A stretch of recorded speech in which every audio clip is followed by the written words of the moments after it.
It begins with the hush before dawn in Rome.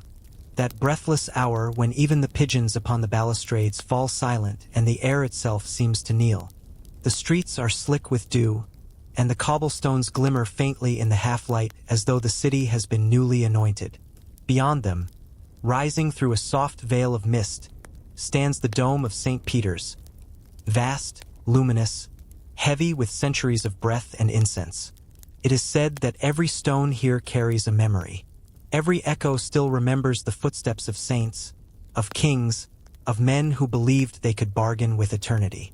Inside, beneath the vast golden canopy, the air shimmers with candlelight and shadow. Each flame bends in subtle reverence, flickering as though aware of unseen eyes watching from the frescoes above. Angels and martyrs painted in fading tempera gaze down through the centuries, their eyes weary from witnessing too much. A pilgrim might whisper a prayer here and believe it ascends directly to heaven. A brotherhood born not beneath a coronation sky, but in the hush of a chapel where wounded hope became discipline, and discipline became a vow that traveled farther than any map could promise. He hid it in his coat, carried it through shelters and rubble. He read it to the dying, to soldiers, to children, and when the war ended, he returned it to the archives, his copy stained with smoke. It rests there still, beside the original, two versions of the same heartbeat, echoing across centuries. It is said that sometimes, in the basilica late at night, a strange thing happens. When the air is still and the last candle gutters, a faint scent of smoke fills the sanctuary. Old smoke, dry, sweet, like incense left too long. And in that moment, the air seems to thicken. The silence grows soft, as though filled with invisible voices whispering the same prayer again and again. In forgotten corners of the earth there is still the fragrance of their ink. Save not the temple, save the light. No one knows if it is the wind playing tricks, or if memory itself has learned to pray. But the guards who have heard it never forget. Perhaps that is what holiness truly is, not the relics or the rituals, but the persistence of light through ruin. The way love continues to whisper even after everything else has turned to ash. When morning comes, the basilica glows again. Its marble gleams, its frescoes shine. The tourists return, but beneath their feet, sealed in stone and silence, the old prayer remains. The soft dust of their schools, waiting, enduring, and maybe on quiet nights, when the city exhales and the bells rest, the monk's spirit still walks those corridors, barefoot, soot-stained, his hand pressed to the walls as though blessing the very dust. He does not speak. He listens, because perhaps he knows what we are only beginning to remember, that what survives of us is not what we build, but what we bless, and that even when the world burns, somewhere, in someone, a small light remains untouched. So as you close your eyes tonight, imagine that candle. The trace of their sandals in river mud where the moon left silver marks. A single flame in a ruined chapel, its wax melting slowly, its smoke curling upward like a final hymn. It flickers, but it does not die, for faith, like fire, was never meant to last forever, only to pass from one trembling hand to another. Beneath the marble altars and polished floors of the Vatican lies another world, unseen by daylight and untouched by centuries of footsteps.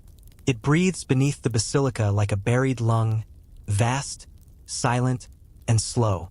Some believe the beginning was simple, a pilgrim soldier, broken at the bone and mended by a vision. A labyrinth of chambers where stone meets faith, and faith takes the shape of bone. It is said that if you walk far enough through those corridors, past the scent of myrrh and the chill of eternal air, you begin to feel the weight of holiness pressing gently against your skin. For here lie the bodies of saints and martyrs, sealed in glass and gold, their silence thicker than any sermon. The earliest Christians buried their dead in catacombs beyond the city walls, tunnels carved by hand, candles flickering against damp limestone. They gathered at night to pray beside the bones of those who had died for their belief, whispering hymns they dared not sing in public. Faith was fragile then, yet somehow unbreakable. Every martyr's tomb was a seed, every bone a promise. When Constantine raised the first basilica above Peter's grave, he built it upon that same ground, the soil of sacrifice. It is said that beneath the great altar of St. Peter's, the bones of the apostles still rest. Ignatius of Loyola, marked by the moon of 1521 at Pamplona, learned to turn the shock of iron into a prayer of iron. Wrapped in purple cloth, surrounded by silence. Not in a coffin of gold, but in the earth itself. And around him, through centuries, grew the habit of collecting holiness, of preserving what remained of those who had touched divinity and passed through fire unburned. Over time, relics became the language of devotion. A fragment of the true cross here, a lock of hair there. The teeth of saints, the sandals of apostles, the vials of martyrs' blood. Each was said to hum faintly with the memory of prayer. Pilgrims traveled oceans to kneel before them. Some wept, some were healed, some only listened to the silence that lingered around them like breath. But beneath the public relics, beneath the jeweled altars and crystal reliquaries, the Vatican holds another collection, one not meant for the faithful to see. Beneath the silence of a cave at Manresa, it is said, he stitched his breath to God's breath, and when he rose he carried a new kind of map, not of borders but of souls. A vault so deep the air seems older, thicker, shaped by centuries of reverence and secrecy. They call it, in hushed Latin, Osarium Sacrum, the sacred bone house. Its corridors stretch like veins beneath the church.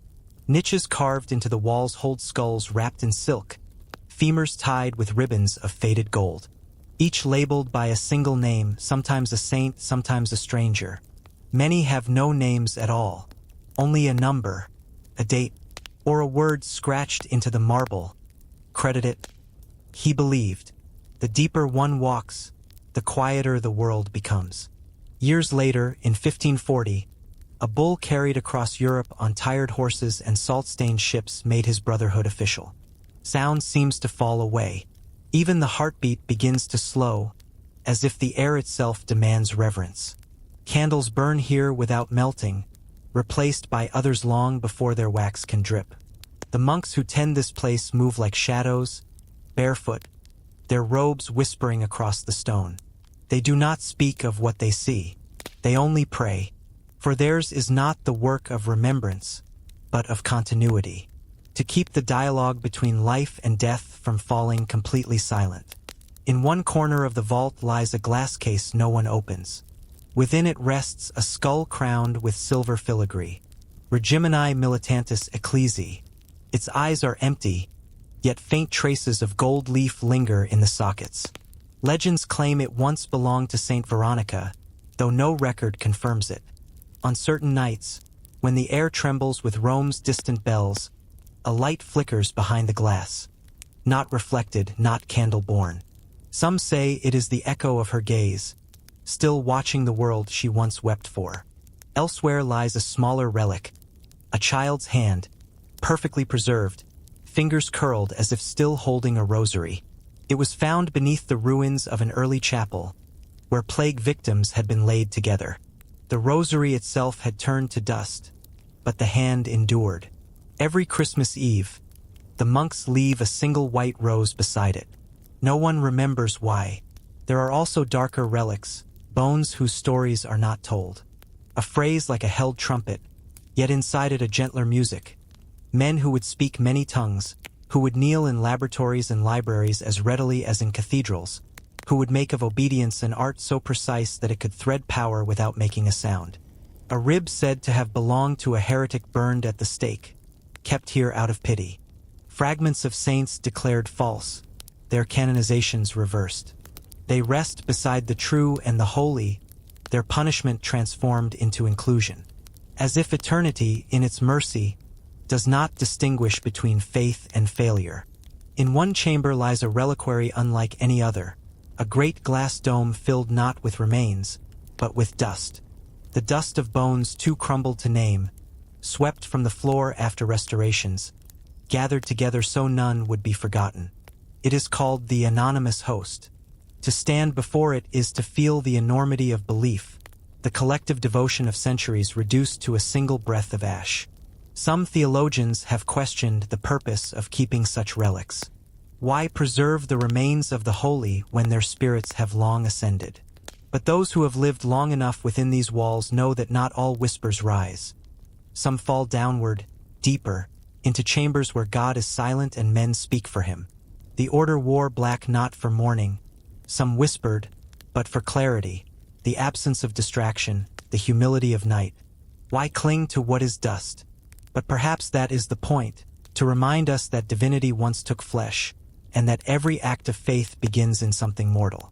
In bone, in touch, in the fragile geometry of being human.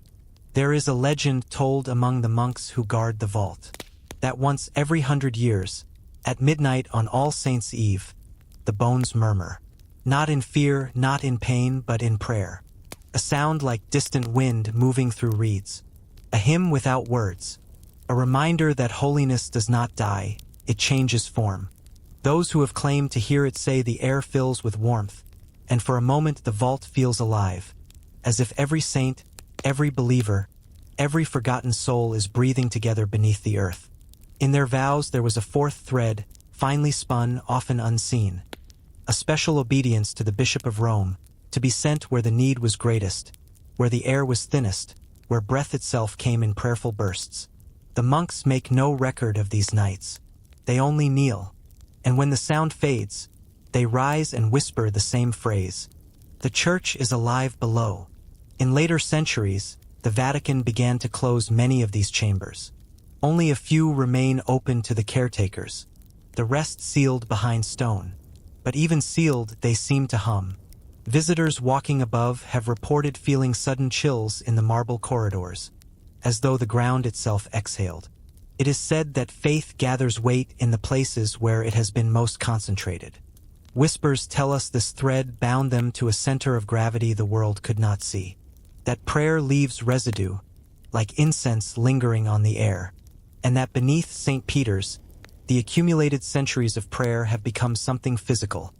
A field, invisible but tangible, heavy with remembrance. If you were to stand there in that silent depth and close your eyes, you might feel it too. The slow pulse of devotion, the ancient kindness of bones that no longer ask for recognition, the warmth of those who believed simply because they needed to. Perhaps the vault is not a collection of relics at all. Perhaps it is a single body, the body of faith itself, sleeping beneath the altar it built. And above it, the Church still sings. The candles still burn. Not a throne, but a pivot. The bells still ring. Unaware, perhaps, that every note, every spark, every echo is sustained by the countless who rest below. One day, all churches will crumble. All names will fade. But the earth beneath will still remember. The dust will still whisper. And when the last believer kneels, when the final prayer drifts upward, the bones will stir once more. Not to awaken, not to return, but simply to remind the world that holiness, once born, never disappears. Not a crown, but a hinge on which doors could turn softly in the dark.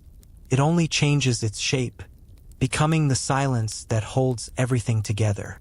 So sleep now if you can, and listen, for somewhere beneath you, beneath Rome, beneath centuries, the bones of saints breathe softly in their rest. A prayer without words, a faith without walls, enduring quietly in the dark. It begins with the last note of the choir fading into air too fragile to hold it. The basilica stands vast and emptied, its marble bones gleaming under candlelight like the ribs of a sleeping giant. In classrooms that smelled of chalk and beeswax, they taught boys to read stars and sentences with equal reverence. The incense still floats, curling upward through beams of golden dusk and settling like snow upon the pews. Outside, the city hums faintly, the clatter of carriages fading down cobbled streets, the murmuring of fountains echoing in the dark. But here, beneath the great dome, there is only silence. Midnight Mass has ended. The bells have sung their final hymn. The faithful have gone home wrapped in coats and blessings, their footsteps dissolving into the narrow streets of Rome. Only a few remain, the sacristan extinguishing candles, a priest gathering his thoughts, a whisper of footsteps across the marble floor. It is said that this hour belongs not to prayer, but to listening. For when the voice of worship ceases, the voice of the divine begins to breathe through the silence. The great altar glows with the faint reflection of dying flames. They called their curriculum the Ratio Studiorum, 1599, a year folded carefully into the archive of memory. Wax pools around the candlesticks, forming pale rivers of light. The floor smells of incense and thyme, and above, the dome seems to pulse with its own slow heartbeat, a living sky of stone. It is here, in this breath between ritual and rest, that the basilica remembers itself. The gold remembers dust. The saints painted on the walls remember the clay from which they came. And for a brief moment, even God seems to pause. Long ago, a pope wrote in his private journal, "At midnight, I heard the church breathe." Perhaps he meant this moment, when the world below finally stops asking, and heaven no longer needs to answer. Grammar became a ladder, rhetoric a lantern, mathematics a river flowing underfoot. The sacristan snuffs the last candle. A wisp of smoke rises, curls once, and vanishes. He bows and leaves quietly through the side door. The lock clicks softly. The basilica is alone. Yet it is not empty. The air still trembles with memory. Every note sung tonight still lingers like perfume. Every whispered prayer still clings to the pillars like dew. Some say that if you stand here long enough, you can hear them, the prayers that were never finished. Beneath the silence of cloisters, experiment and meditation knelt side by side. The ones uttered by lips trembling with doubt or grief. They echo faintly through the marble, folding over one another like waves in the sea. Not pleading, not begging, simply existing, as if even unspoken words have weight. Beneath the altar, the crypt breathes. The bones of saints and popes rest in their jeweled silence, and yet something in their stillness feels alive. Perhaps the dead do not sleep. Perhaps they listen too. Outside, a wind moves through the colonnade. It whistles softly, touching the statues of Peter and Paul, brushing against their frozen robes. The moon hovers over the dome like an unblinking eye. A young scholar might move from Euclid to the Psalms without leaving the same wooden bench. And somewhere across the river, a clock strikes one. Within, the basilica feels endless. The silence is so complete it hums.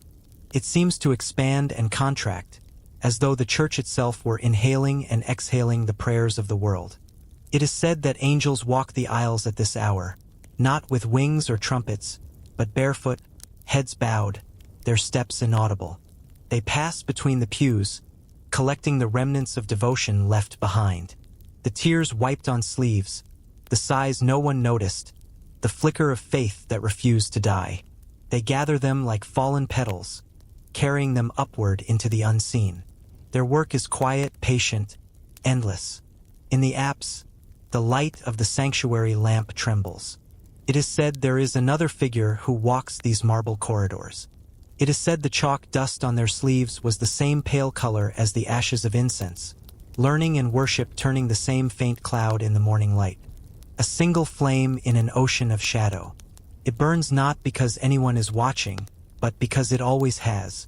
Its light spills faintly across the mosaic floor, glinting on the edge of a chalice left on the altar. It looks like a star trapped in glass. Once, a novice asked an old priest why the church keeps a lamp burning day and night. The priest smiled and said, "So God will not feel alone." Perhaps he was right. Perhaps this flame is not for us at all, but for the silence itself, a way to remind the dark that it is not forgotten. There are stories, of course, of popes and monks who came here after midnight, seeking answers they could not find in daylight. Ships bore them outward like seeds on the breath of the ocean. One, centuries ago, was said to have walked the aisles barefoot, whispering confessions into the empty air. Another fell asleep beneath the dome and dreamed that the saints stepped down from their mosaics to pray beside him. When he awoke, the floor was warm beneath his hands, as if someone had knelt there moments before. And perhaps they still do. Perhaps every painting, every sculpture, every fragment of relic is not an image of faith, but faith itself, paused in the act of remembering. There is a certain music to this silence, slow, deep, and vast. The marble columns resonate with it. The domes amplify it until the entire basilica feels like a single instrument built to play one endless note. The note of being. It hums through the bones of the building, through the bones of the saints, through the heart of whoever listens closely enough. Francis Xavier crossed waters that tasted of iron and wind, and when he reached the islands where dawn rises first, he found words shaped differently, yet thirsty for the same rain. It is the same hum that fills cathedrals and forests alike. The same sound heard in the pause between thunder and rain. It is not sound at all but awareness, the quiet recognition that we are surrounded, always by something larger than ourselves. At 2 o'clock, a soft creak breaks the spell. The side door opens. A figure enters, a priest, his cassock brushing the stone. He moves slowly, carefully toward the altar. In his hands, a small candle. He lights it, kneels, and prays. His words are inaudible, but his breathing fills the space like tidewater. Matteo Ricci, star-marked and patient, unfurled maps in halls of lacquered wood, brought the tick of Western clocks to the dragon throne, and sat with scholars whose characters moved like water across silk. He does not ask for miracles. He gives thanks for stillness. When he rises, he leaves the candle burning.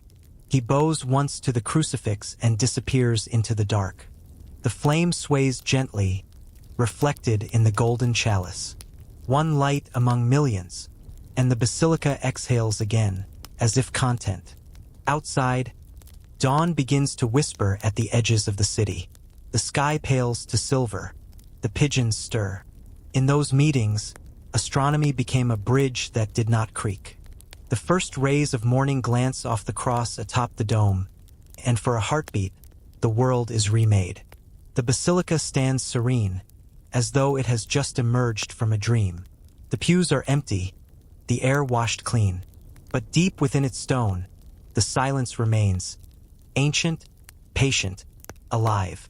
Perhaps that is what the Mass was always for. Not to summon God, but to remind us he never left. Not to fill the silence, but to bless it. And so the night yields to day as it always does.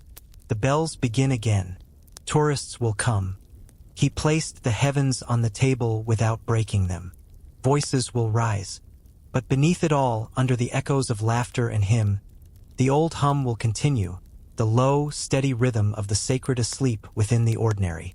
If you listen tonight, when the world grows quiet again, you might hear it too. That same hum, faint but eternal. The echo of a candle still burning in the heart of the basilica. The silence after midnight, where faith and time meet and forget their names. And in that silence, if you are still enough, you may understand what the Church itself has always known. That God speaks most clearly, not through thunder, nor scripture, nor song, but through the hush that follows them all. Some say he let the constellations speak in both languages at once, and the stars did not mind. The bells will ring again, the city will wake, but beneath it all the silence endures, and that, perhaps, is the truest prayer of all. It ends where it began, in silence. The bells of St. Peter's have long since quieted. The candles have burned down to pools of wax. The corridors of the Vatican sleep, their air thick with the breath of centuries. And yet, somewhere between the stones and the stars, something still stirs. It is said that every story leaves an echo. Elsewhere, in red soil far across the sea, their reductions in Paraguay grew like protected gardens, villages laid out with a patient geometry, music floating at dusk over fields of maize. That even when the words have faded, their shape remains in the air, like smoke after incense. And in this city of marble and memory, those echoes never die. They simply soften, becoming prayer. Perhaps the truth was never meant to be found. Perhaps it was always meant to be felt. The hum of power beneath faith, the shimmer of devotion behind shadow. For every pope who has stood in light, there has been another figure waiting in the dusk. Every cathedral has its crypt, every hymn its silence. The Black Pope, the hidden orders, the sealed rooms and secret councils, all are part of the same long breath. Not deceit but balance, not rivalry but rhythm. Beneath the canopy of the South, Bells called people not to conquest but to community. The endless conversation between the seen and the unseen. And as night settles once more over Rome, the domes turn to silhouettes against the sky. The city exhales. And within the basilica, a single lamp continues to burn. Its glow faint, trembling, patient. A reminder that faith, however burdened by history, still chooses to shine. In the end, this story is not about power at all. It is about continuity, the thread that binds belief through centuries of forgetting.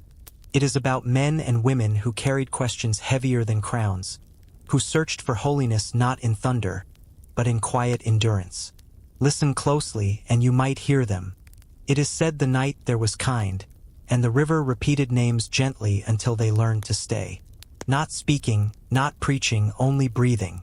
The saints beneath the stone, the monks who prayed as the city burned, the archivists guarding forgotten words, the candle that never learned how to die. Somewhere deep below, beyond all names and hierarchies, the Vatican still listens to itself. The marble hums, the relics dream, and the silence, that ancient living thing, holds everything together. So as you drift now, let it hold you too. Not dressed in the radiant white of the pontiff, but in a cassock as dark as midnight. But every garden casts a shadow. Let the sound of centuries settle around your heart like dusk on old stone. No fear, no noise, no need for answers. Only stillness. For the true story of the Church, of all faiths, of all souls, is not written in the pages of power. It is written in the spaces between them, in the pauses, in the breaths, in the quiet moments when we realize that the sacred was never somewhere else. It was always here, beneath the dome, beneath the city, in courts of Europe, where candles burned low and curtains breathed. Their influence was both praised and feared.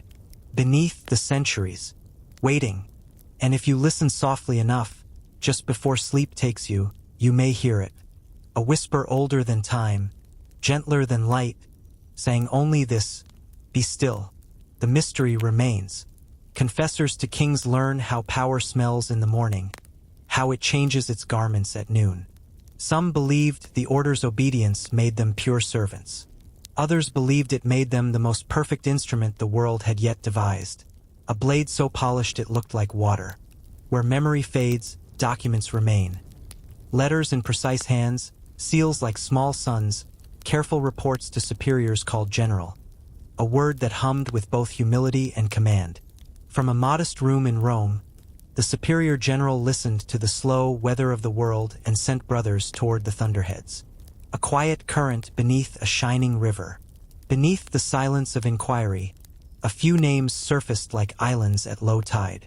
Clavius traced the calendar back into alignment with the sky and taught the days to behave. He moves like a shadow cast not by the sun, but by faith itself. Kircher gathered the world into cabinets of wonder, a museum of echoes where fossils, obelisks, and murmuring machines shared the same breath. Athanasius listened to volcanoes and hieroglyphs with equal patience, as if creation were a single instrument with many hollow places waiting to sing. Yet not all music was welcome. Galileo's telescope scraped the firmament, and the notes as they fell were sharp.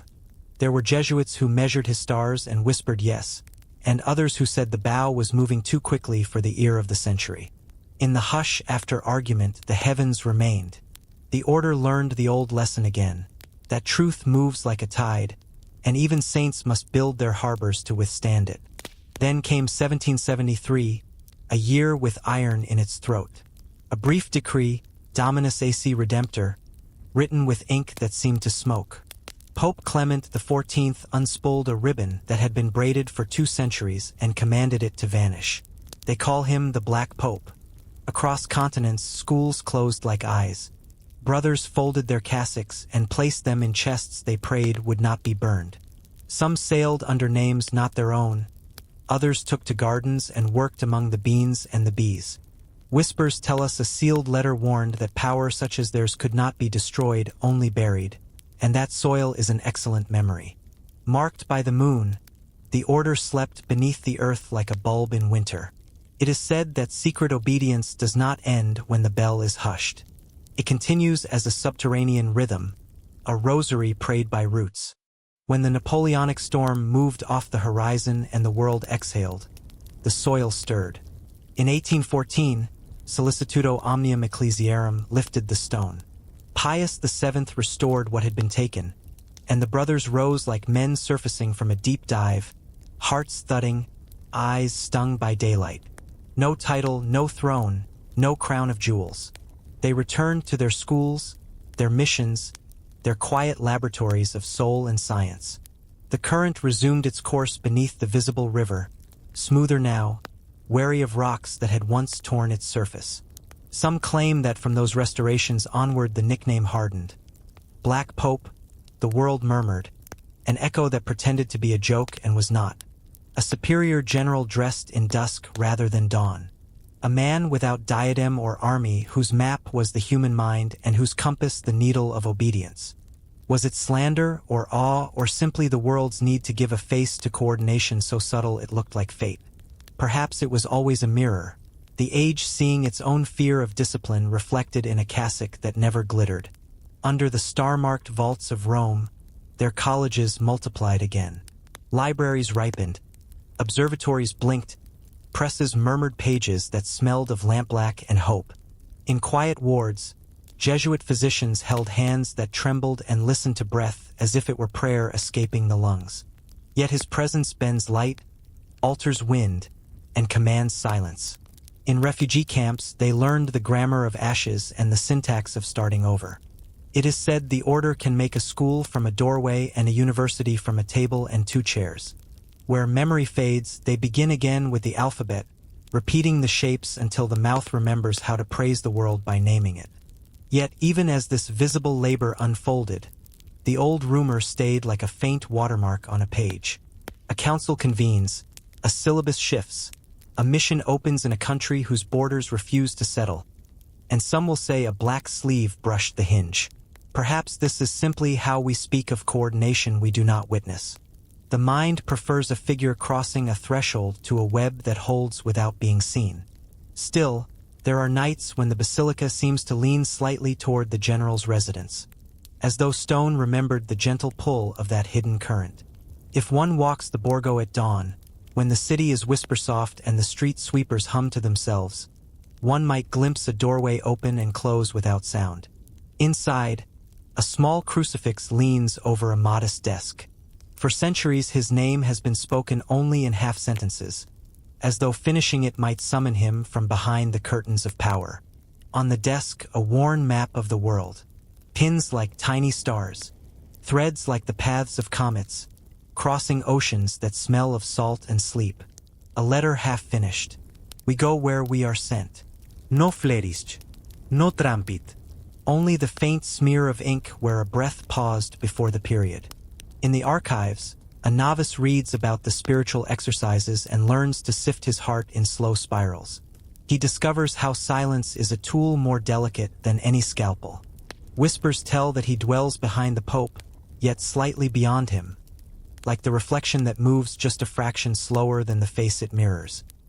He learns to find God in all things, in bread, in rain, in the equation that refuses to solve until the soul becomes gentler. Out on the street, a market opens, oranges stacked like small suns. Beneath the silence of the classroom, a laughter begins. Not loud, not reckless. The laughter of men who believe that joy is a sign of serious work done faithfully. On other continents, beneath skies not yet named by Rome, a bell rings that carries no Latin and needs none. A brother in Angola teaches a child to balance a line of poetry against a column of numbers. Under Himalayan blue, another brother studies glacial melt and says a prayer for the river that feeds 1,000 villages. In refugee tents that flap like tired birds, a catechist listens to a grandmother tell her story 3 times because grief requires repetition. The order remains oceanic. Wherever the tide of loss advances, a modest boat arrives with books, bread, and the quiet art of beginning again. And what of the rumor that persists, the thread that refuses to break? That the order of shadows rules where others only bless.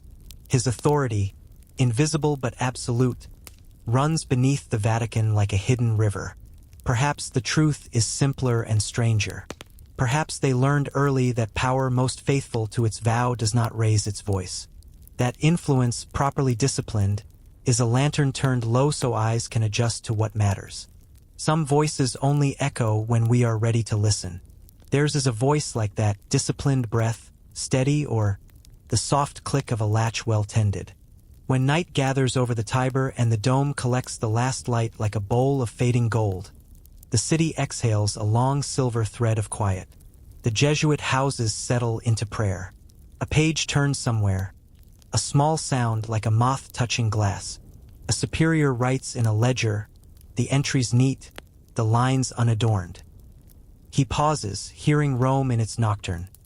Fountains murmuring, footsteps thinning. A bell marking an hour that belongs to no one and to God. It nourishes the visible hierarchy above yet never reveals its source. He thinks, perhaps, of Ignatius, of a broken leg that taught the world a different way to stand. He thinks of Francis finding dawn on far beaches, of Ricci drawing constellations with a brush that tasted of ink and tea, of students whose names history will not keep yet whose lives are the syllables of the poem he serves. Beneath the silence, the current continues. It touches the basilica without forcing it. It eddies under palaces without drowning them. It knows the channels by heart now. Centuries have made the hands sure. If one listens from the bridge at midnight, the river will tell it. A second current, cool, exact, necessary. No vanes. Only depth. Even the guards, who patrol by torchlight, speak of doors that open only to men who never cast a shadow. Perhaps it was never meant to be found, this order within the order. Perhaps it was meant to be felt, the way a keel feels the river in darkness and trusts it. And if some still call their leader the Black Pope, let the name float like a leaf and drift away. Names are lanterns. Sometimes they blind. What remains is a practice, ancient and sacred, to go where sent, to listen more than speak, to bind scholarship to mercy until both glow with the same patient light. Where memory fades, the order writes again, on slates, on skin, on the soft clay of an opening mind. Marked by the moon, they rise before dawn. A prayer, a lesson, a journey into a village whose streets have only just remembered the shape of peace.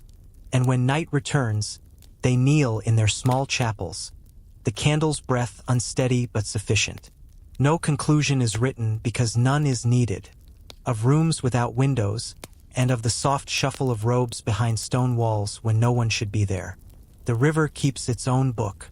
Beneath the golden dome, above the star-marked sea, the current of obedience moves through stone and sleep, and we, hovering at the edge of dream, hear it as a lullaby made of discipline and dusk.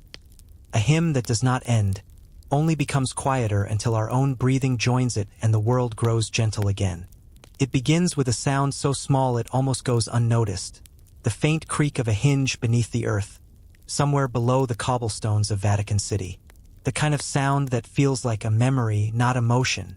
It is said that beneath the marble brilliance of St. Peter's, below the echo of tourists and the slow chant of prayer, lies a labyrinth of corridors where light seldom travels. Here, in the deepest breath of the basilica, stands a door that bears no inscription. No saint watches over it. No seal guards it. Only the quiet weight of centuries, pressed into wood so dark it seems carved from night itself. Beneath the basilica, where light struggles to survive, are corridors few have walked. The archivists call it a myth, a superstition carried by candlelight from one custodian to another. And yet, when the moon rises over Rome and the bells mark midnight, some have claimed to hear footsteps leading toward that hidden place. Footsteps that stop precisely where the walls end and the earth begins. It is said that this room has no name because names are a kind of permission. To name something is to own it, to make it real in the eyes of heaven and man alike. But this chamber, they whisper, was never meant to exist, and what sleeps within was never meant to be known. When the Vatican archives were first formalized in the early 17th century, they were already old. Over 12 centuries of papal correspondence, edicts, and secrets were carried here like embers from every corner of Christendom. Today, scholars estimate that the archives hold over 85 kilometers of shelves, miles of letters, treaties, heresies, forgotten kingdoms. But not everything was catalogued. Passages so narrow that even sound hesitates to enter. There are records of rooms that appear in early inventories and vanish in later ones. Blueprints drawn by hand in 1605 that show a narrow annex branching from the main archive, sealed by decree in 1632. A corridor that leads to nothing. A chamber that, by all official accounts, was never built. Those who have spent their lives among these shelves speak softly of the air near that sealed place. How it feels different, thicker, as if it remembers. They describe the way the candlelight flickers there, as though the flame strains against something unseen. Some say that if you stand long enough in that corridor, the sound of quills scratching fills the air, faint and rhythmic, like 1,000 pens writing at once. The oldest legends say the room was first created not for concealment, but for preservation. A sanctuary for the forbidden writings of saints and scientists alike. For books that questioned, letters that disobeyed, truths that burned too brightly for the age that birthed them. It is there that the oldest manuscripts rest, vellum curling, ink fading like the last embers of a prayer. It was a library of dissonance, a choir of forbidden voices kept in perpetual silence. Whispers tell that Galileo's earliest notes on the motion of the earth once rested there, bound with the parchment of condemned monks who dared to describe the stars as infinite. A scroll from Alexandria, rescued by monks before the fire consumed it, describing a map of creation shaped like a spiral rather than a sphere. And beneath it all, older still, fragments of scripture written in tongues now lost. Languages that bend and fold like light refracted through glass. Some who claim to have glimpsed these pages say the words shift as you read them, revealing meaning only when the heart is steady enough to bear it. In the 19th century, an archivist named Father Domenico Alighieri, a man so devoted he slept among the shelves, wrote in his journal of a single candlelit descent into the lower vaults. He described finding a corridor that was not on any chart, narrow and cold, its floor lined with crushed stone that seemed to drink sound. He wrote that the walls pulsed faintly with warmth, as if the building itself were breathing. And at the corridor's end, a door, no handle, no lock, only a faint sigil carved into the wood, a circle within a circle. When he pressed his ear to it, he heard a single sound, the steady turning of a page. Among them lie letters written in trembling Latin, describing councils that never appeared in any record, decrees signed by no known hand. He fled and told no one. The next morning, his journal entry ended abruptly with the words, "Some knowledge protects itself." After his death, the pages were removed from his diary. Only the faint imprint of the ink remains, visible under certain light, a ghost of language. In later years, when the archives were briefly opened to selected scholars, that part of the vault was sealed without explanation. The guards referred to it simply as Lumbra, the shadow. It is said that every pope, upon ascending the throne of St. Peter, is shown three things: the papal ring, the Book of Oaths, and the list of rooms within the archives that must remain untouched. It is said that within those documents is the true map of power, the names of men whose obedience was not to Rome, but to something older, more secret, more patient. A reminder that not everything sacred is meant to be spoken, that sometimes silence is the truest form of faith. If you were to stand within that silence, truly still, without breath, you might feel what Father Domenico described. A subtle hum beneath the stone, like a heartbeat too large to belong to a man. Some have called it the echo of history itself, the living pulse of memory. Others believe it is something older, a vibration of the divine mind, forever writing itself into the fabric of creation. Whatever it is, it does not sleep. It only waits. When night settles over Rome and the basilica sighs into its dreaming, archivists lock the final gates and whisper the ancient phrase of dismissal. But deep below, in the corridors where prayers no longer reach, dust continues to move, delicate spirals rising as if stirred by unseen fingers. In the 17th century, a French ambassador wrote of a meeting he was forbidden to attend. Perhaps it is nothing more than the breath of old books. Or perhaps, in the unlit depths, the words continue their conversation. Language unspooling itself in the dark, reciting histories no longer remembered. A scholar once remarked that the Vatican archives are not a library, but a labyrinth, not designed to be read but to be wandered. Each corridor leads to another century, each document to another silence. And somewhere in that endless spiraling, at the heart of it all, lies the room with no name. A place where the Church keeps what even it cannot bear to destroy. What rests there now is unknown. Some say the first draft of a gospel written by a hand that vanished before the canon was sealed. Others whisper of an object, not a text, but a relic. He spoke of bells ringing though no mass was called, of robed figures moving in a candlelit circle deep beneath the altar. A small box carved from olive wood, its surface inlaid with silver patterns that resemble constellations. Inside, perhaps, the fragment of something sacred, a bone, a stone, or a word. It is said that to open it is to hear the voice of God not in thunder, but in silence. Perhaps none of this is true. Perhaps it is only a legend born from candlelight and dust.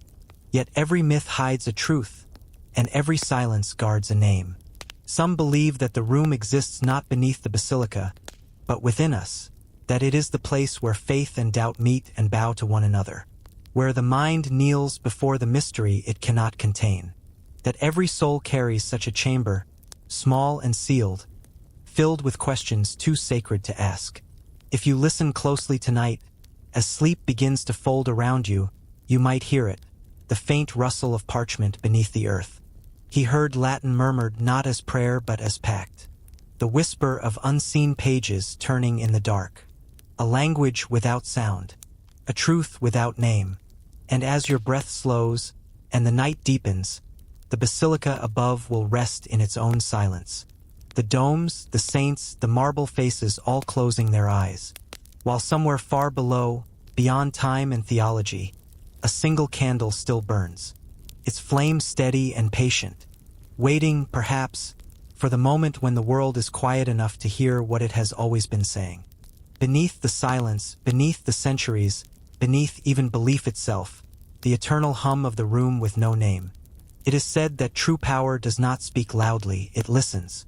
And when he emerged into daylight, he could no longer tell whether the Vatican he had entered was the same as the one he left. That it does not dwell upon thrones of marble, but moves quietly in their shadow. And so, when the pilgrims of the world lift their gaze to the white-robed figure who blesses them from St. Peter's window, few think of the other presence that lingers just beyond the light. The one who does not raise his hand, but whose whisper carries through the corridors of Rome like a low note in a cathedral, a resonance felt more than heard. He is called many things by those who know and those who guess. The General of the Society of Jesus, the Black Pope, the man behind the throne. No crown rests upon his head, no golden ring upon his finger. And yet, it is said, even kings once waited for his counsel.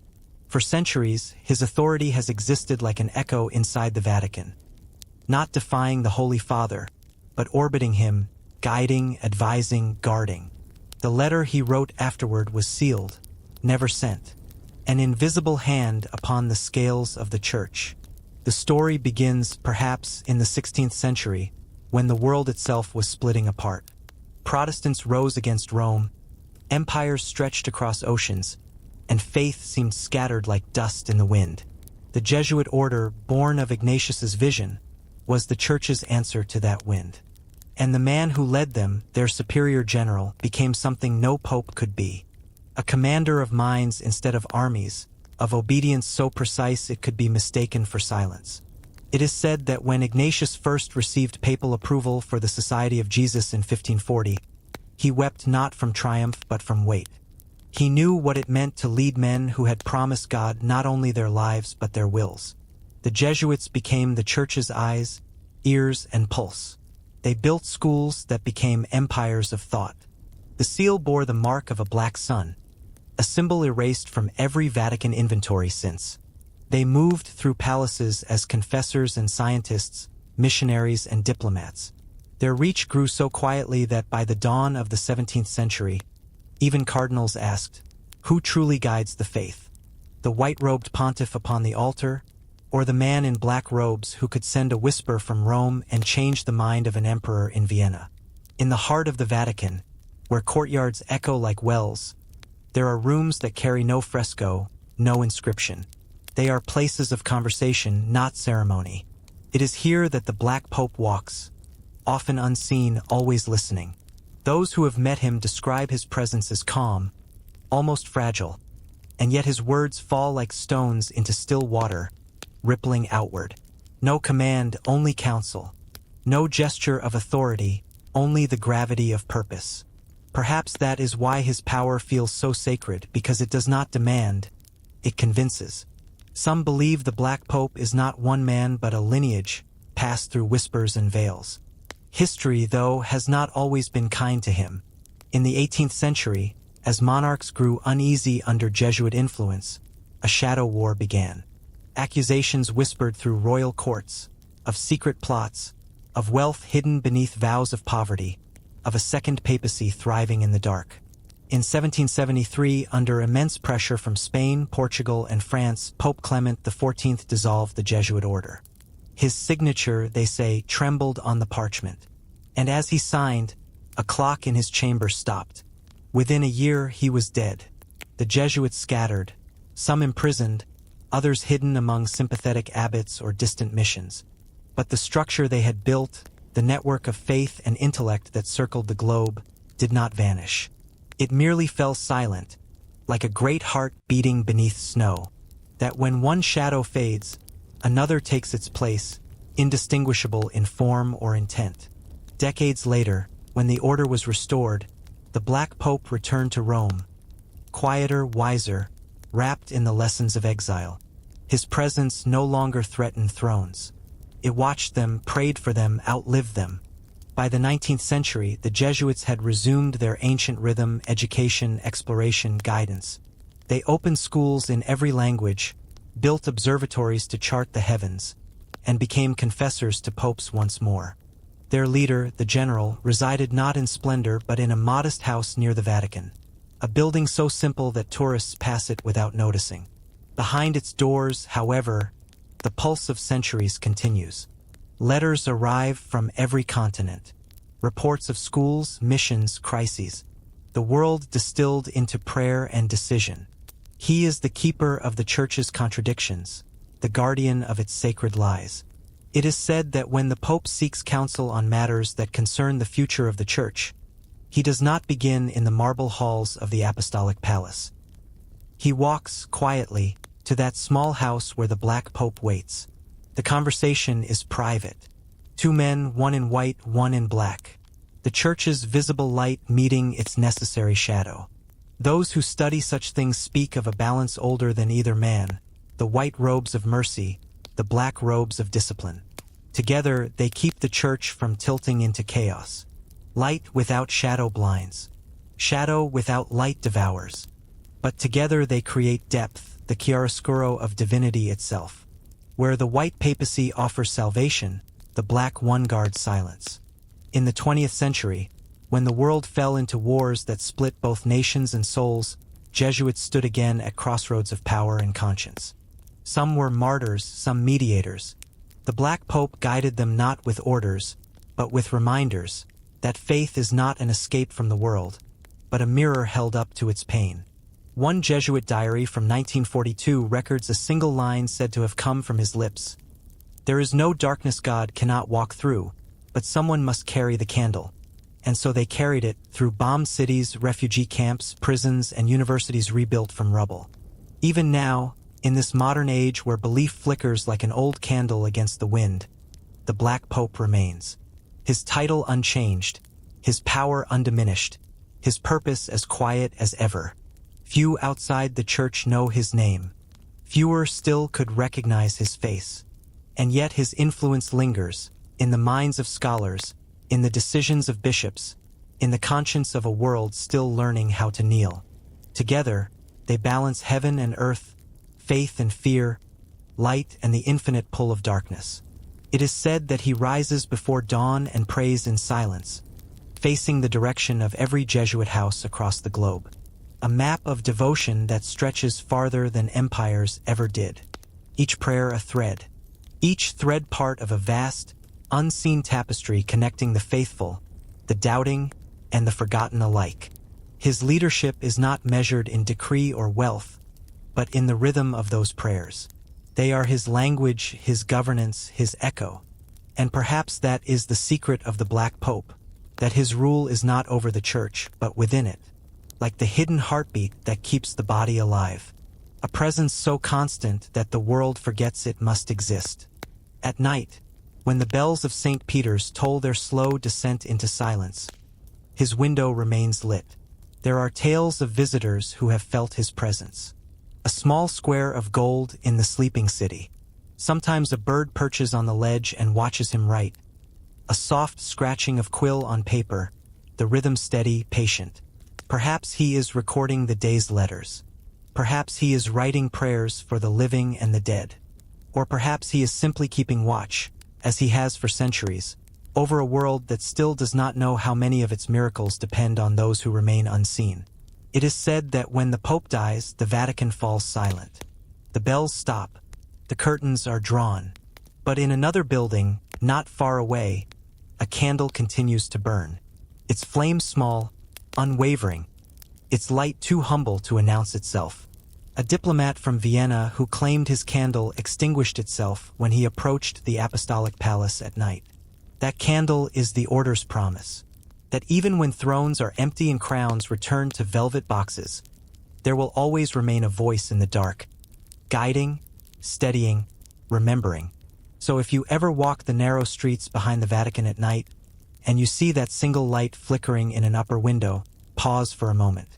Listen to the hush of the city, the distant echo of bells, the low hum of faith breathing through stone. That is where he sits, the man behind the throne. Neither rival nor ruler, but the shadow that keeps the light from fading. And as sleep begins to gather around you, know this. Some powers are meant not to be seen, but to be felt. Some names are not written in scripture, but in silence. And some prayers are not spoken at all, but lived. A nun who heard footsteps behind her every evening for 20 years, though the corridor was always empty. Beneath the golden dome of the Vatican, and far beyond it, the quiet watch continues. A presence clothed not in light, nor in darkness alone, but in the sacred twilight between them, where mystery makes its home. It is said there are moments in history when power trembles, not because of swords or revolt, but because of a single piece of paper. And so our story begins not in marble halls or candlelit sanctuaries, but upon a desk, a simple wooden desk, somewhere inside the Apostolic Palace. The year was 1773. The air in Rome was heavy, the heat like a hand pressed against glass. And on that desk lay a letter, sealed with wax so dark it caught no light. The room was still. Outside, the bells of St. Peter's had just begun their afternoon toll. But inside only the scratch of a quill disturbed the silence. The hand that wrote was tired, a papal hand. A scholar who dreamed the same dream each night. A man in black offering him a book that burned before he could open it. Clement XIV, weary and pale, signing a decree that would echo through the centuries. Dominus AC Redemptor Noster. With it, the Society of Jesus, the Jesuit Order, was dissolved. It is said that as the ink dried, the Pope closed his eyes for a long time, perhaps in prayer, perhaps in fear, perhaps because he knew what he had just undone. The Jesuits had been the Church's most faithful servants and, to some, its most dangerous allies. They had taught princes and peasants alike, mapped the stars, healed the sick, advised kings, crossed oceans, and carved knowledge into every corner of the world. They had been the Church's voice in the wilderness. And now that voice was to fall silent. When he finally died, the scholar's hands were stained with soot though no fire had touched them. The letter, that single decree, moved quickly. Copies were sent to Lisbon, Madrid, Paris, Vienna. In each city, men in robes of black opened the papal seal and read their own erasure. By dawn the next day, Jesuit schools were closed, altars stripped, manuscripts burned. Ships bearing missionaries were seized mid-journey, their captains ordered to return them to Europe like contraband.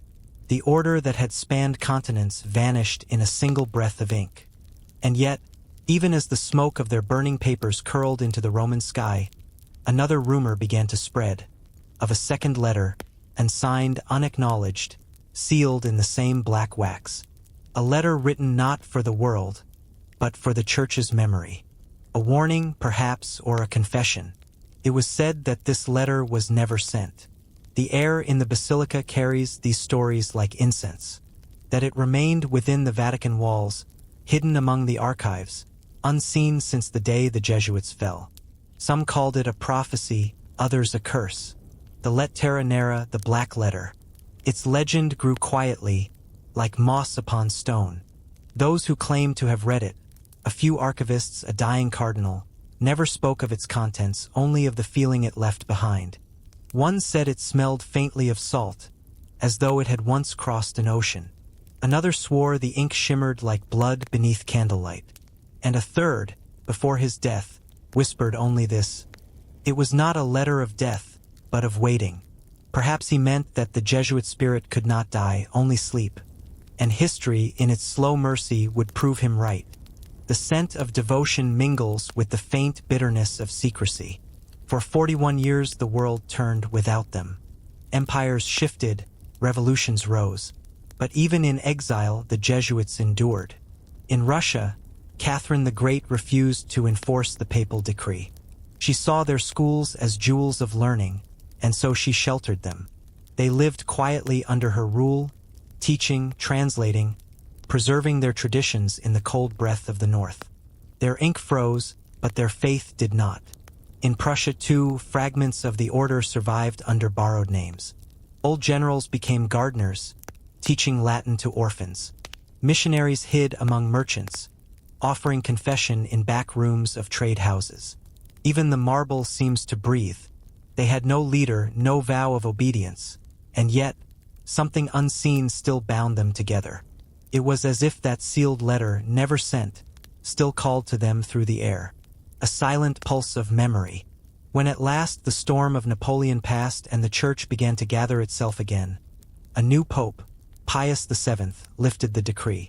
In 1814, the Jesuits were restored. He did so inside the Church of the Jesuit, the home of Ignatius himself. A place where silence had lived too long. When the words of restoration were spoken, it is said the candles flared as though a breath had passed through them. And in the crowd, old men wept not for victory, but for the return of something sacred they had never truly lost. Still, the mystery of the sealed letter remained. If one listens closely, one can almost hear a rhythm beneath the prayers, the steady pulse of hidden governance. When archivists later searched for it, they found nothing. The box it was said to rest in was empty, the wax seal broken. Only a faint trace of scent remained, something between iron and myrrh. Some say the letter was destroyed by Clement himself. Others believe it was taken by a Jesuit who worked within the Vatican kitchens, hidden beneath the folds of his robe. But those who listen to older whispers, the kind spoken by archivists after wine, or by confessors in the hush of midnight, tell a different story. They say the letter was not written by the Pope, but to him. That in his final days, when he felt the pressure of monarchs and cardinals closing in, he received a message from the Jesuit general, a man already in hiding. It was short, written in Latin with the calmness of obedience. A slow, deliberate heartbeat echoing from chambers unseen. We will go quietly, but the Spirit moves where it will. And perhaps that was the truth of it. That even as papal ink sought to silence them, the Jesuit vow, that fourth vow of service to the Church itself, remained untouched. Their obedience outlasted their condemnation. Their faith turned exile into prayer. When Clement died the following year, his body was said to have grown cold too soon. The physician called it illness. Others whispered of regret. But perhaps it was something else, the unbearable weight of a silence that had lost its purpose. For silence, when misused, becomes its own confession. It is said that during midnight mass, when the Pope raises the chalice to the light, another hand raises an unseen cup in the shadows. Centuries later, when Pope Francis, himself a Jesuit, walked into the Vatican as its leader, the world turned a quiet page in its long, patient book. For the first time, the Black Pope and the White Pope became one. The shadow and the light united in a single breath. And though no one spoke of it aloud, some wondered if this too was the fulfillment of that forgotten letter's prophecy, that the order would not return merely to serve, but to guide once again. Today, within the Vatican archives, there remains a single cabinet that no scholar may open. Its number has faded from the catalogs. The brass handle is cool to the touch, as though it has never been warmed by a hand. When the archivists lock the doors each night, they pass it without looking.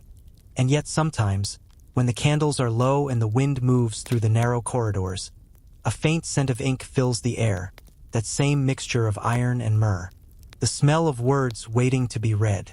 A silent symmetry, faith above, power below. It is said the sealed letter still exists, though it no longer rests on paper. That its true message was never meant for eyes, but for time. That faith, once bound, finds its way back to freedom. And that silence, once imposed, learns to sing again. Perhaps it is not a letter at all. Perhaps it is a whisper that travels through centuries. A single vow repeated by every Jesuit heart that still beats tonight, somewhere in the world. The vow that cannot be dissolved, revoked, or erased. And if, in the still hours before dawn, you listen closely enough, beyond the sound of bells, beyond the breath of Rome itself, you may hear it. A quiet promise, written not in ink but in devotion. One blesses the world, the other binds it. We will go quietly, but the Spirit moves where it will. And with that whisper, the story folds itself back into silence. The candle fades, the parchment turns to dust. Yet somewhere in that darkness, the words remain, unseen, unspoken, unforgotten, like a letter sealed not with wax, but with eternity. It is said that beneath the Vatican gardens, where fountains murmur and olive leaves glint like coins in the sun, there is another garden, one made not of branches and roots, but of books and breath. A place where time gathers in dust and the air hums softly, as though the walls themselves are remembering. The Library of Whispers, they call it. Not officially, of course. One prays for salvation, the other ensures obedience. In papal records, it bears no name at all. No map leads here, yet every librarian knows its direction by instinct. You descend through a narrow stairway of worn stone, past the scent of old wax and fading parchment, until light itself begins to feel heavy. The temperature drops, and the air, cool, dry, unshakably still, feels almost sacred, like the pause between prayers. And then, without warning, the walls open into a vast chamber of shadow and silence. Shelves rise like towers, stretching so high the ceiling disappears into gloom. Each shelf is a spine of history, each book a heartbeat pressed between layers of skin-thin paper. There are no labels, no catalogs, only memory and faith. Some say the library was built for knowledge too fragile for the daylight. Others believe it is where God keeps his unfinished sentences. Together, they create a harmony of opposites that has kept the Church eternal, both holy and human. When the Vatican first gathered its manuscripts in the 16th century, it did so not from pride, but from fear. Empires were burning. Kings were rewriting scripture. Libraries were vanishing under the weight of zeal and conquest. So the Church began to rescue what the world had forgotten. Scrolls from Alexandria, still smelling faintly of smoke. Persian treatises on astronomy. Celtic hymns written in spirals of green ink. Letters from monks who had lived and died on mountains no map remembers. All were brought here bound, numbered, hidden. Travelers who visit the Vatican rarely see its darkness. It is said that the librarians do not read the books they guard. To read them would be to disturb their sleep. Instead, they tend them like monks tending a sacred garden. They brush the dust from their spines. They repair their bindings. And they listen, for the library is not silent. It whispers. If you stand very still, you might hear it. The faint rustle of pages turning when no hand is near. A sigh that travels through parchment and string. They marvel at the gold, the music, the endless ceilings painted with miracles. Some believe it is the sound of the ink itself breathing. Others say it is memory, softly rewriting itself, so that the world does not forget what truth once felt like. There are sections of the library that no light touches, whole aisles that end in mirrors, or in doors that do not open. One corridor leads, they say, to the remnants of the Sibylline books, the oracles of ancient Rome, preserved and recopied by the earliest Christians. Another holds the Index Librorum Prohibitorum, the forbidden books once condemned as heresy, now resting beside the very scriptures they were meant to challenge. In another room lies a single shelf of volumes that no one can read, written in a script that loops and twists like smoke. Linguists have tried to name it. None have succeeded. But if you walk alone after the tourists have gone, when the bells have ceased and the last candle gutters, you might sense what others have only guessed. One priest long ago claimed that he understood a single line. He said it read, "God hides in the questions." Among the more mundane treasures are the letters of Galileo to the Jesuits, their margins filled with sketches of moons and trembling calculations. There are notes from Bernini, written in hurried Latin, describing the geometry of grace, and journals from missionaries in the New World, who wrote not of conversion, but of wonder, of how the stars there seemed closer, the rivers wider, the people older than time. But it is the older works, the ones without origin or author, that lend the library its heartbeat.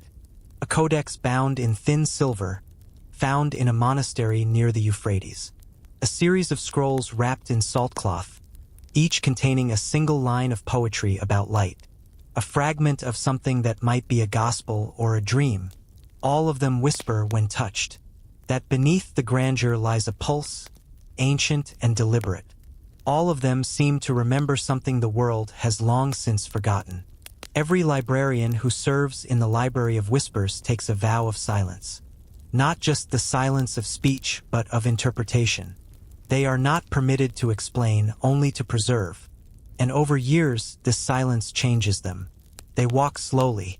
Their eyes move as though reading the air itself. When they die, their names are written on slips of vellum and placed among the shelves, so that even their memory becomes part of the collection. It is said that once, centuries ago, a pope entered the library at midnight, seeking an answer to a question he could not speak aloud. He carried no candle, only faith, a presence that watches not with eyes but with awareness, as if the very stones remember vows older than scripture. When he returned at dawn, his face was pale, and his hands trembled as though they had touched something infinite. He never revealed what he had read. But after that night, the church altered its liturgy. A single word changed, small and almost invisible. No historian has ever agreed on which word it was. But some believe it was eternal. There is a story, perhaps myth, perhaps memory, of a night during the Second World War when Rome trembled under threat of invasion. The Vatican was surrounded by uncertainty, its archives vulnerable to the greed of soldiers. So the librarians gathered in secret. They opened the lowest vaults of the library and began to move books, not by hand, but by faith. For 3 nights the halls were filled with the faint hum of chanting, a prayer in a tongue older than Latin. Some historians argue there is no evidence of such a figure, and when the troops arrived, the books were gone. No one knows where they went. Some say they were carried into the catacombs by angels disguised as monks. Others say they simply dissolved, becoming dust and air, waiting to be remade when the danger had passed. Even now, the library remains untouched by time. The humidity is constant, the air perfectly balanced. It is said that no insect has ever crossed its threshold, no decay has dared to take root. Perhaps the books protect one another. Perhaps the knowledge within them is so alive that it resists death itself. At times, late at night, the youngest librarian sits by the entrance, listening. They insist the term Black Pope was born from misunderstanding, from fear of an order too disciplined, too silent. He says that sometimes the whispers change. They no longer sound like pages. They sound like breath, as though the library itself is reciting prayers for the living above. And sometimes, when the world outside trembles, when wars begin, or when leaders fall, the whispers grow louder, like a tide rising against stone. It is as if the past itself leans forward, trying to remind us. Beneath the silence, beneath the dust, the Library of Whispers keeps the rhythm of centuries. It is not a place of revelation, but of remembering. It does not shout its truths, it hums them, softly, and yet the myth persists because myths survive where facts cannot reach. Patiently, like a mother singing to a child who no longer believes in lullabies. Perhaps that is what the library really is, not a collection of books but of breaths. The world's long exhalation, gathered and bound so that we might someday learn to listen again. And so it waits, for the next reader who will not read, the next seeker who will come not to know but to feel. And perhaps, when that soul finally arrives, the whispers will grow quiet for the first time in centuries. Not because they have ended, but because they have finally been understood. Faith needs mystery as the body needs breath. Until then, the books sleep, their words folded like wings, their ink pulsing faintly beneath the surface, as though dreaming of being read. And if you listen tonight, just before sleep takes you, perhaps you'll hear it too. The faint rustle of unseen pages turning in the dark, the hum of memory, the sound of the world remembering itself through silence. The Library of Whispers waits still, beneath the garden, beneath the stone, beneath the heartbeat of Rome, guarding what cannot be taught. Perhaps the church itself keeps the story alive, knowing that darkness gives light its meaning, and what must never be forgotten. It is said that somewhere within the Vatican's hidden heart, past the archives and the gardens, beneath the frescoed halls where saints hover in oil and gold, there stands a chapel without a name, small, silent, and closed to the public for centuries. The kind of place one might pass 100 times without ever noticing the faint shimmer of candlelight that seeps through its cracks. Inside that chapel, beneath a veil of dust and devotion, rests an object so unassuming it could be mistaken for ornament. A mirror, not the gilded kind that flatters the face, but a dark, ancient disk of polished obsidian, framed in bronze the color of old blood. It is said to be older than the church itself. Brought from the ruins of Antioch or perhaps from the sands of Egypt, depending on who one asks. No one knows who first hung it on the wall of that little chapel, but it has remained there ever since, half hidden behind a tapestry depicting the Transfiguration. Imagine the basilica at midnight, and those who have stood before it, popes, cardinals, monks, seldom speak of what they saw. The first record of the mirror appears in the papal ledgers of 1523. A brief note, written in the careful Latin of an archivist. Speculum nigrum, ad orationem reservatum, the black mirror, reserved for prayer, but others whisper that it was used for something more, not for reflection but revelation. It is said that during times of crisis, when faith faltered or prophecy burned too brightly, certain priests would come to the mirror in secret. They would light 3 candles, kneel in silence, and wait until their own faces dissolved in the glass. What appeared after that no one could ever fully describe. Some said it showed the church as heaven saw it, stripped of marble and crowns, a trembling body of light and shadow, the echo of footsteps soft as wings. Others swore it showed the opposite, a face too human, too frail, too hungry, a reminder that even faith casts a shadow. Whispers tell of a Jesuit astronomer who once came to the mirror after charting the movements of a star he believed to be divine. He stared into it for hours. When he emerged, his hair had gone white. He burned his maps the same night and lived the rest of his years sweeping the floors of a monastery, humming hymns no one else knew. In his journal, found after his death, he wrote only, "I have seen what we pray to. It was beautiful, and it was us." Others spoke of miracles, of healing visions, of voices that rose from the glass like ripples through water. But the church, cautious and weary of symbols that spoke too directly, locked the chapel soon after. The candles tremble as though someone passes by, though the air is still.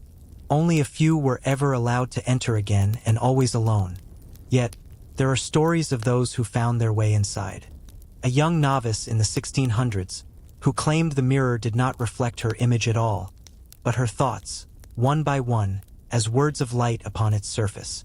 A pope in the 1800s, who entered sickly and pale, and came out with tears streaming down his face, whispering, "The Church has forgotten to listen."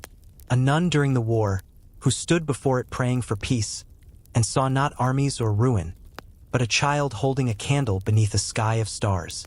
Each vision was different, yet all carried the same weight, not of prophecy but of understanding. For the mirror, they said, did not reveal the future. It revealed what one already knew but dared not speak. Scholars, when pressed, have tried to explain it away. Beyond the great altar, a curtain stirs though no wind blows. They say obsidian mirrors were used in ancient rituals, Aztec, Egyptian, even Roman. That the mind, deprived of light and reflection, invents its own truths. That the mirror is a trick, nothing more than shadow and suggestion. But those who have seen it do not argue. They only smile and fall silent. The most haunting story belongs to a man named Cardinal Bellarmine, the same who once judged Galileo. Toward the end of his life, frail and uncertain, he sought the mirror one final time. He entered alone, carrying no prayer book, no cross.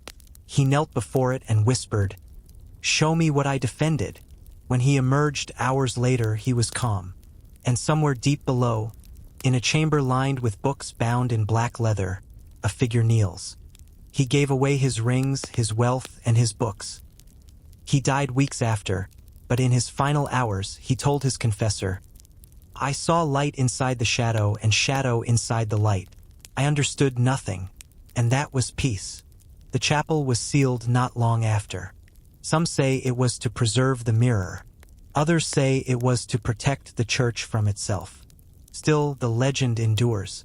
Some archivists insist that the mirror was moved, quietly, into the deeper vaults. Others claim it remains where it has always been, veiled behind tapestry and candlelight, reflecting the dark of its own eternity. And sometimes, when the basilica falls silent at night, those who work late in the archives hear faint sounds through the stone above them. A breath, a heartbeat, the flicker of a flame, as if something or someone still stands before that glass. He does not pray, he listens. Perhaps the mirror is not an object at all. Perhaps it is an idea, the reflection of faith itself. For faith, when held too closely, can blind. But when approached with reverence and doubt, it reveals the soul, stripped of its crowns and fears. There are theologians who whisper that the mirror was always meant as reminder, not revelation. That to serve God is to face oneself. That light and shadow are not enemies, but partners in creation. Without one, the other cannot be known. And maybe that is why the Church never destroyed it. Because even the holiest institutions need a reflection they cannot control. To the turning of the world above, to the faint creak of time moving through stone. It is said that once every century, a single chosen soul, usually unknown, often unremarkable, is allowed to stand before the mirror of faith. They are not told why. They are not given instruction, only the key. Some emerge changed, some broken, some silent forever. But all carry within them a new understanding, that divinity is not distant, but mirrored in our breath, our doubts, our longing to see. Tonight, as the bells of Rome fade and the air cools like silver, imagine that hidden chapel. A single candle burning low, the tapestry lifting faintly in the draught, and behind it, the black mirror waiting quiet, patient, eternal. He knows every secret that has ever been whispered within these walls. Perhaps it no longer reflects faces. Perhaps it reflects prayers. If you stood before it, what would you see? Your reflection, or the reflection of all who have ever prayed before you? Would you see heaven, or the endless mirror of your own heart, searching for it? It is said that truth, like light, bends, and that faith, when seen clearly, shows both the face and the void. So sleep now with that thought close to your chest, that somewhere beneath the Vatican stones, a mirror waits in darkness, not to reveal what you are, and perhaps, just for a moment, he wonders if he too has become one of them. A secret that must never wake, but what you have always been. A flicker of light inside the great, unending shadow of belief. It begins not in Rome, but in a port city far from its marble glow, Lisbon, perhaps, or Goa, or Nagasaki, where ocean and faith once met like mirror and flame. The air smells of salt and candle smoke, and the year is uncertain, though it must be somewhere between empire and eternity. On a wooden dock stands a man in a cassock blacker than the horizon, a small cross glinting at his chest, his eyes fixed on the endless line of the sea. He does not look like a conqueror. He carries no sword, no banner, only a small leather satchel filled with paper, ink, and prayer. Behind him, the bells of a cathedral call the faithful to morning mass. Before him, the waves whisper back in a language older than scripture. When dawn comes, Rome returns to its rhythm. It is said that when the Jesuits first sailed from Europe, they carried more than gospel. They carried curiosity, maps and compasses, astronomy charts, and a strange, burning patience, the belief that understanding the world was itself an act of worship. They wore their cassocks like shadows among kings, their silence like armor. They stood before emperors and scholars, not as priests demanding obedience, but as listeners. They learned before they preached, and that was their secret crown. In the royal courts of Europe, the Jesuits became confessors to the powerful. The city breathes again, and the tourists flood the square like waves. Their words reached behind thrones and beyond borders. A whisper in the ear of a monarch could shape the fate of continents. They tutored princes, negotiated peace, advised popes. And in every place they went, they built schools, libraries, observatories, places where the mind could meet the soul without fear. Francis Xavier crossed the Indian Ocean in 1541. The wind clawing at his robe, his letters filled with awe. He wrote not of conquest, but of wonder, of the way prayers sounded different in the tongues of fishermen and the way stars over Asia seemed closer, hung lower in the night. He baptized quietly, taught patiently, and when he died on the island of Sanchin, he carried nothing but his worn crucifix and a handful of sand.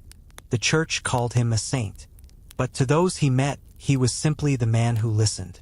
The Pope appears at his window, radiant in white. In China, Matteo Ricci arrived wearing the same black cassock, but beneath it, he hid silk robes of a scholar.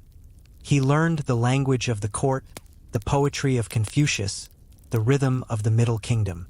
He spoke of faith not as conquest, but as dialogue. When he presented the emperor with maps of the world, he placed China at the center. And the emperor, amused by such humility, allowed him to stay. They called him Li Medu, the wise foreigner. He built the first bridges between East and West, not with ships or swords, but with respect. In his journals he wrote, "He who truly understands heaven listens before he speaks." But not all listeners were welcome. Power, like light, fears reflection. He blesses the crowd, and the crowd, unaware of the silent figure behind him, blesses him in return. And the Jesuits, in their quiet way, began to reflect too much. They brought not only scripture, but questions.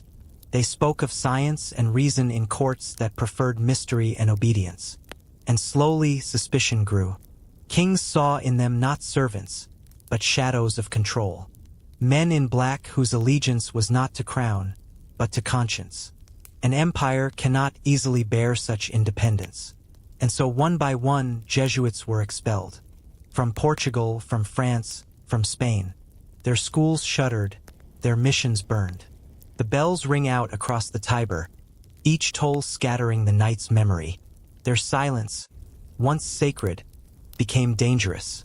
Yet even in exile, their influence lingered. The maps they drew still guided explorers.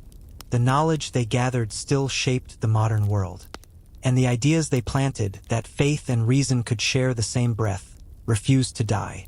It is said that in the 17th century, when the Vatican debated how far the sun stood from the earth, it was Jesuit astronomers who measured the light. That when scholars sought to understand the human soul, it was Jesuit philosophers who spoke of freedom and grace in the same sentence. Their black cassocks became symbols not of obedience, but of balance, the equilibrium between devotion and discovery. There is a legend of a Jesuit who once stood before a king and said, Majesty, we serve the same master. Yours is the world. Mine is the word. The world ends. The word does not. The king smiled. Yet somewhere within the basilica's depths, a single candle remains lit. But his advisors did not. And the Jesuit was gone within a week. In the missions of South America, Jesuits built reductions, small, self-sustaining communities where native peoples lived in peace, governed by music, faith, and shared labor.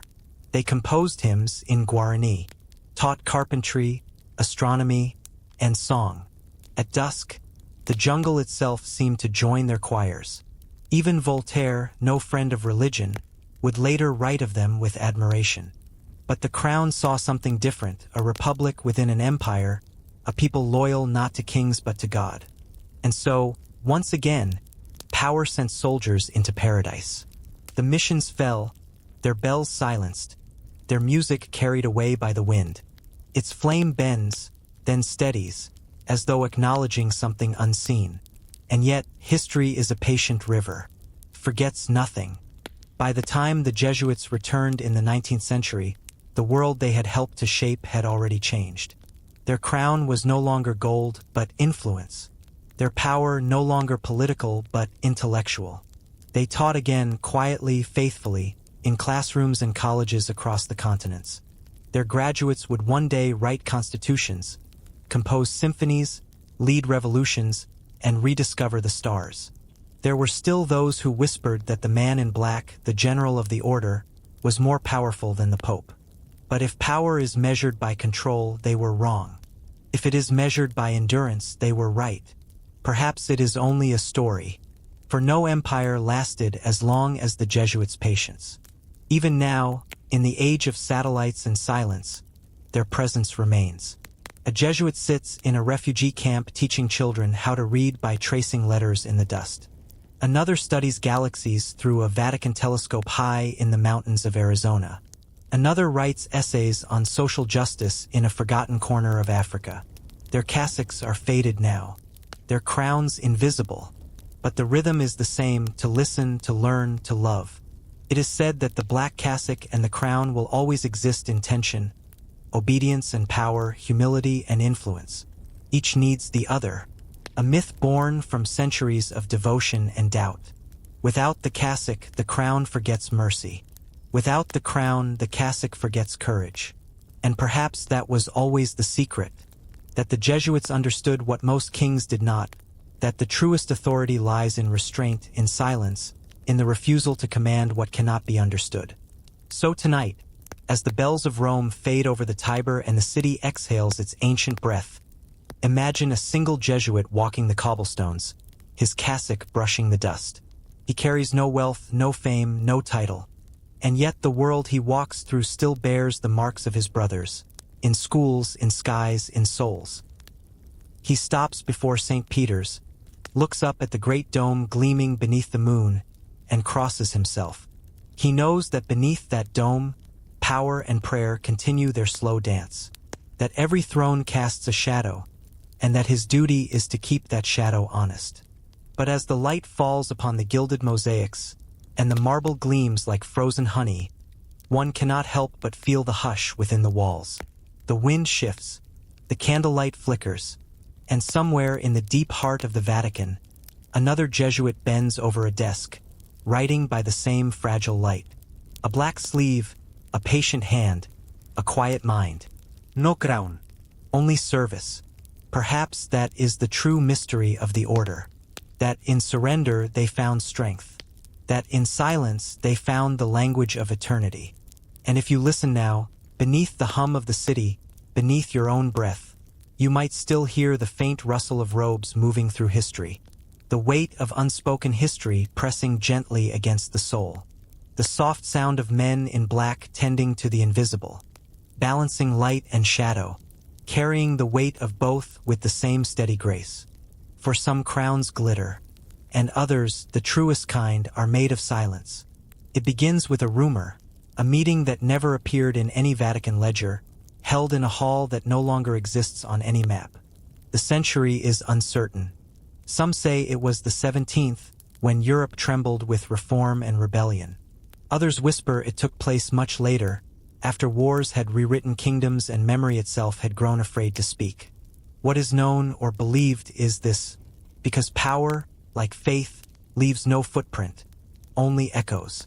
One night, beneath a full and indifferent moon, 12 men gathered in a chamber deep within the Vatican walls. No herald announced their arrival. No scribe recorded their names. They came not as cardinals or bishops, but as shadows, summoned by an unease that had no language yet. It was called quietly the Concilium Silentiae, the Council of Silence. The room was said to be small, its walls lined with icons so old their faces had faded into abstraction. A single candle burned in the center of the table, its flame trembling as if it too were afraid to listen. They began not with prayer but with silence. For what they discussed, it is said, was not meant to be spoken aloud. Some believe they were gathered to decide the fate of knowledge itself. And so the question lingers, as softly as dust beneath the dome, to decide which truths would ascend into Scripture and which would be buried beneath centuries of dust. Others insist it was simpler, a crisis of conscience, a debate over how much of God the world could safely bear.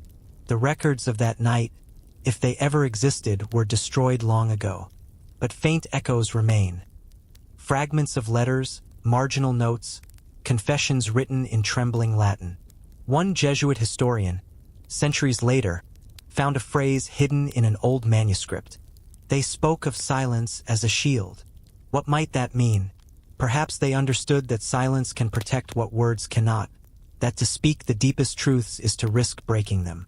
Or perhaps they realized something more dangerous, that power, when wrapped in silence, becomes eternal. Does faith guide power, or does power quietly guide faith? It is said that one of them, an aging cardinal from Avignon, rose and asked, "What if revelation is not finished?" No one answered. The candle flickered. A shadow passed over the wall, though no one moved. Another voice murmured, "Then the church itself is unfinished." And at that they all fell quiet again. Outside, the bells of St. Peter's rang the hour. Inside, the candle sputtered, drowning in its own wax. Some believe the council was born from fear. Perhaps neither. That new discoveries of stars, of fossils, of the hidden age of the earth had shaken the certainty of faith. Others say it was born from love, that these men, more than most, wished to protect belief from the wounds of understanding too soon. For truth, like light, can blind if the eyes are not yet ready. The next morning the chamber was empty. The candle had burned itself to ash.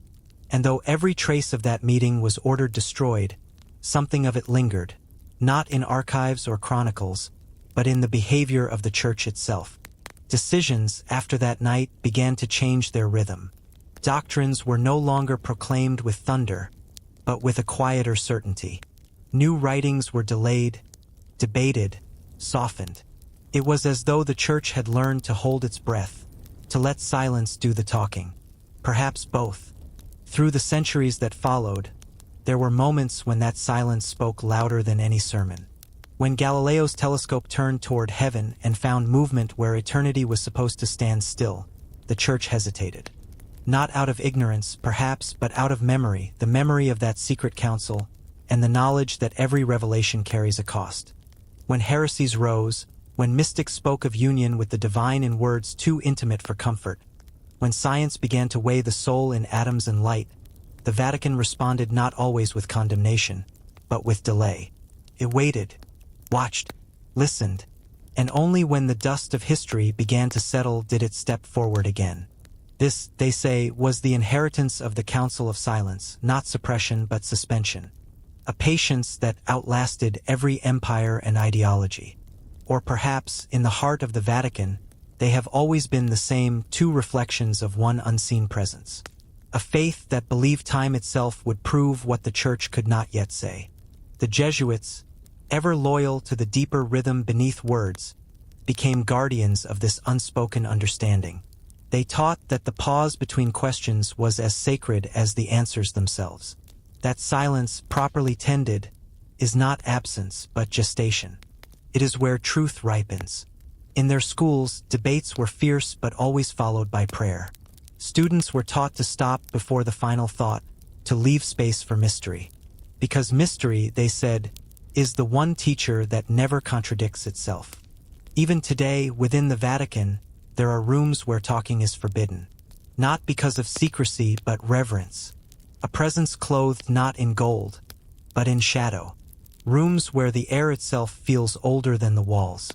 Archivists enter them with bowed heads, as though stepping into a cathedral built not of stone, but of hush. There are rumors that every pope since that shadowed meeting has written a single sentence in his private diary. Pass to the next in turn. Always the same words. Remember the council, and no one knows what it means. Some think it is a warning that knowledge must be handled like flame. Others believe it is an invitation to listen more deeply than words allow. Once, in the early 20th century, a theologian stumbled upon an envelope sealed in black wax within the Vatican library. Inside was a single parchment and signed. It read, "The Basilica sleeps again." What if the voice of God is silence, and we have been talking over him? The letter vanished soon after, but the question remains. Perhaps the Council of Silence never happened. Perhaps it is only a story told to remind us that even the holiest of men are still human, still uncertain, still trembling before the infinite.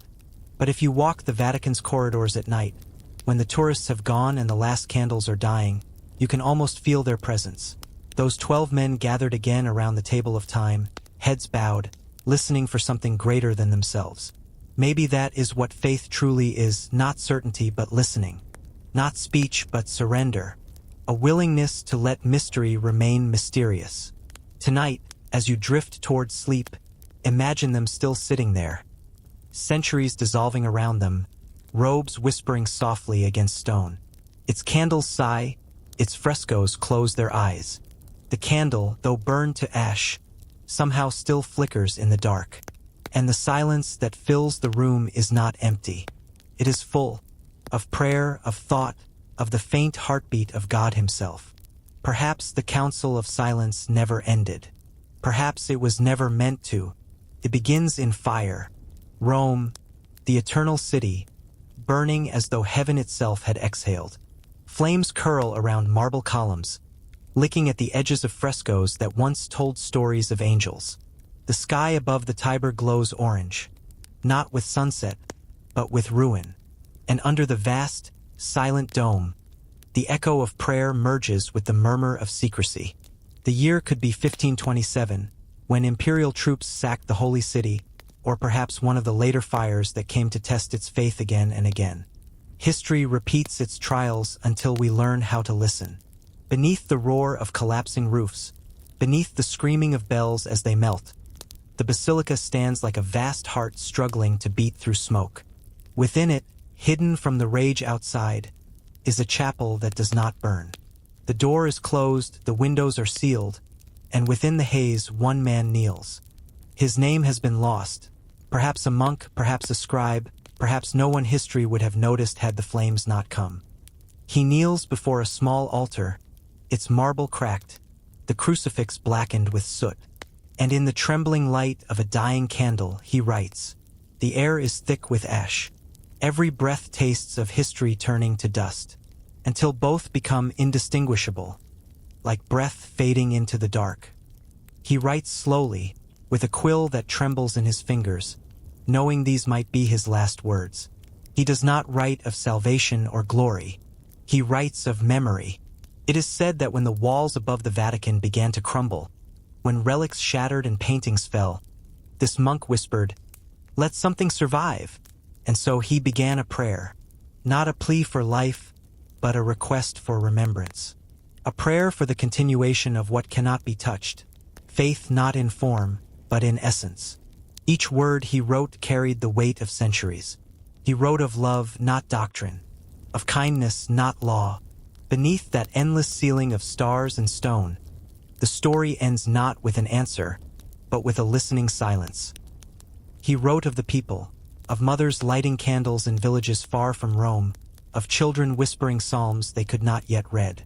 He wrote of the small, unseen holiness of the ordinary, the kind of grace that burns quietly and therefore never dies. When the candle finally collapsed into itself, he pressed his hand into the ash and marked a cross on the page. Then, with smoke clouding his lungs, he folded the parchment, sealed it with wax, and slid it beneath the altar. By dawn, the chapel was gone. For years, nothing remained. Only the rumor of a prayer that had survived the fire. A century later, when workers restored the old stones of the basilica, they found it. The parchment was fragile.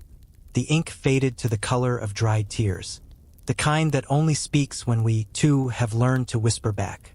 But the words could still be read. They began simply, Domine, ne salva templum, salva lucem. Lord, do not save the temple, save the light. It was signed with no name, just a single fingerprint, smudged into the wax like a heartbeat caught in time. Those who read it were silent for a long while.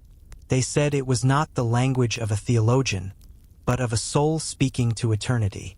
And though centuries have passed, the parchment remains, sealed now in the Vatican vaults, its words preserved like a breath caught between pages. Historians call it Oratio sub cineribus, the prayer beneath the ashes. It is said the river of Rome has two currents, one that glitters in the sun and carries the gaze of the world, and another that moves beneath, quiet and cold, shaping the banks in secret.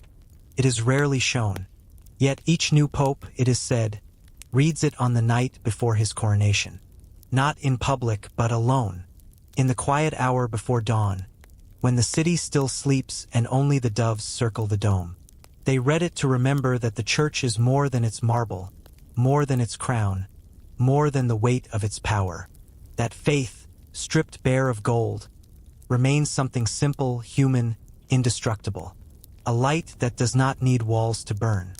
There is a line within the prayer that few quote, perhaps because it is too intimate. If the world should fall, let it fall into mercy. No decree, no command. The story of the Society of Jesus belongs to that second current. Just an offering, as if the monk, while Rome burned, had understood what every empire forgets, that power survives only in the kindness it leaves behind. The Vatican never confirmed the prayer's authenticity. Some say it was written centuries later. Fiction, a symbol. But even if it were, what difference would it make? Symbols are the language of eternity. And faith, after all, is a story we choose to believe in order to make the world more bearable. When the Second World War brought bombs instead of fire, a Jesuit priest stationed near the Vatican copied the prayer by hand.